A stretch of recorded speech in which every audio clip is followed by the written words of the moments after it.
Ang syudad sa San Carlos nakadawat og financial assistance gikan sa Office of Presidential Advisor on the Peace Process on OPAP niadtong Nobyembre 22, 2013. Kini nga ayuda gamiton para sa improvement sa mga sityos nga dalan sa Barangay Bagunbon nga magsukad gikan sa Pagbatangan, Nangka, hangtod na sa Crossing Magasin Road ang boundary sa Don Salvador Benedicto ug San Carlos. Si City Mayor Gingo Valmayor Jr. moining dawat sa pasiunang tseke nga nagbalor og 4,850,000 pesos nga gituno ni Dr. Joyce Wendam, ang Assistant Regional Director sa Department of Agriculture dito sa Pagbatangan Elementary School. Naghandom o karon masugdan kanilime. Tungod ni sa pagpinabangay na tudanan, ang atuang grupo sa OPAP kung kami pinaagi sa Department of Agriculture sinamin nagdahinyo ng dako ang pinanalo 9.75 million sa paghimo ni Balala.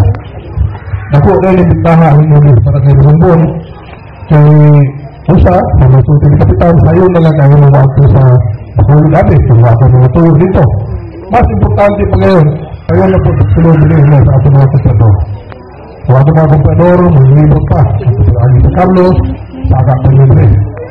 Siyempre, mahal po para nila. Kung maayon na itong dalang din, makasutlusot na sila, makabintis na ninyo, makakupunta sa inyong mga produkto.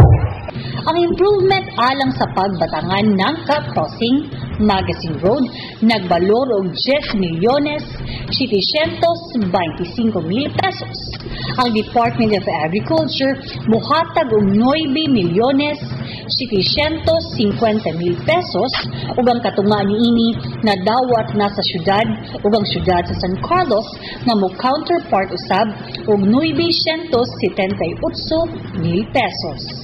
Ang pagtunol sa tseke, gisaksihan nila ni Engineer Samson Domingo Benarao, PMO sa OPAP, Punong Barangay Francisco Chan, Engineer Franuel Oranas, Officer in Charge sa City Engineering Department, Jesse Batusing, School Principal sa Pagbatangan Elementary School, mga barangay kagawad sa nasangpit nga barangay o mga pumuluyo nga mo'y makapahimulos sa nasangpit nga proyekto.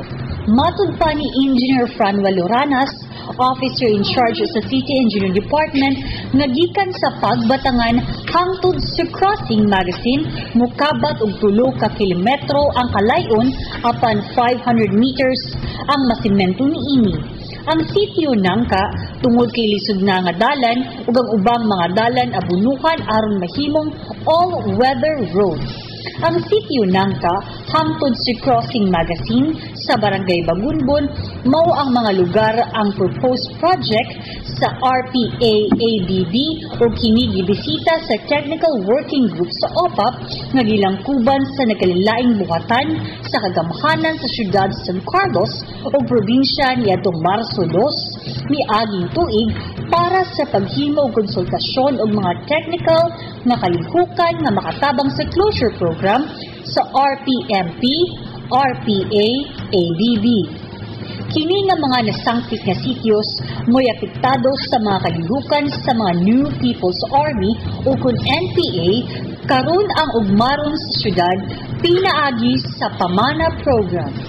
Ang Pamana Program usa ka acronym nga nagkahulugan nga payapa at masaganang pamayanan, may framework sa gobyerno para sa paglusad sa kalinaw sa San Carlos ug usa ka programa ni Presidente Noynoy Aquino III pinaagi sa Office of the Presidential Advisor on the Peace Process nga gitambayayungan sa syudad. Si Marlon de los Reyes, miyembro sa RPA-ABB, kaniadto ug karon ang RPA-ABB mao na ang KPP kun kapatiran para sa progresibong panlipunan, usa ka people's organization diin si Marlon maong Secretary General. Siya nagpasalamaton sa gobyerno nga nahinayon ang ilang proposed nga dalan ug dako na ang tabang sa mga mag-uma kay dili naman lisod ang paghatod sa ilang mga produkto dinhi sa syudad.